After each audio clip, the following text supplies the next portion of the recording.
ಕಿನ್ನಿಗೋಳಿ ಸಮೀಪದ ಶ್ರೀರಾಮ ಮಂದಿರ ಬಳಿ ಕಣಜದ ಹುಳು ಕಡಿದು ಗೃಹರಕ್ಷಕ ದಳ ಸಿಬ್ಬಂದಿಯೊಬ್ಬರು ಮೃತಪಟ್ಟ ಘಟನೆ ನಡೆದಿರುವುದಾಗಿ ವರದಿಯಾಗಿದೆ.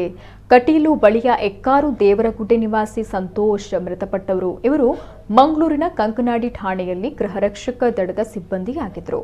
ಸಂತೋಷ್ ಶ್ರೀರಾಮ ಮಂದಿರದ ಬಳಿ ಆಟೋದಲ್ಲಿ ಹೋಗ್ತಾ ಇದ್ದಾಗ ಕಣಜದ ಹುಳುಗಳ ದಾಳಿಗೊಳಗಾಗಿ ಕಿನ್ನಿಗೋಳಿ ಪರಿಸರದ ಶಾಲೆಯ ಕೆಲ ಮಕ್ಕಳು ಗಂಭೀರಾವಸ್ಥೆಯಲ್ಲಿದ್ದರು. ಇದನ್ನ ಕಂಡಂತ ಸಂತೋಷ್ ಮಕ್ಕಳನ್ನ ಕಣಜದ ಹುಳುಗಳಿಂದ ರಕ್ಷಿಸಿ ಕಿನ್ನಿಗೋಳಿಯ ಖಾಸಗಿ ಆಸ್ಪತ್ರೆಗೆ ದಾಖಲಿಸಿದ್ರು ಅಂತ ಹೇಳಲಾಗ್ತಾ ಇದೆ.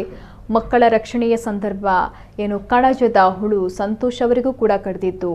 ಆದರೆ ಅವರು ಯಾವುದೇ ಚಿಕಿತ್ಸೆ ಪಡೆಯದೆ ಮನೆ ಕಡೆ ಹೋಗಿದ್ದಾರೆ ಅಂತ ಹೇಳಲಾಗ್ತಾ ಇದೆ. ಈ ವೇಳೆ ಮನೆಯಲ್ಲಿ ರಾತ್ರಿ ಸುಮಾರು 9 ಗಂಟೆಗೆ ಕುರ್ಚಿಯಲ್ಲಿ ಕುಳಿತಿದ್ದಂತಹ ಸಂತೋಷ್ ಅವರು ಸ್ಥಳದಲ್ಲೇ ಮೃತಪಟ್ಟಿದ್ದಾರೆ ಅನ್ನುವಂಥ ಮಾಹಿತಿ ಸಿಗ್ತಾ ಇದೆ.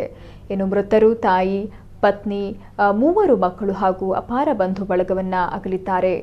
6 ಮಕ್ಕಳ ರಕ್ಷಣೆ ಮಾಡಿದ ಸಂತೋಷ್ ಅವರ ಕೈಂಕರ್ಯ ಸಾಮಾಜಿಕ ಜಾಲತಾಣಗಳಲ್ಲಿ ಶ್ಲಾಘನೆಗೆ ಪಾತ್ರವಾಗ್ತಿದೆ.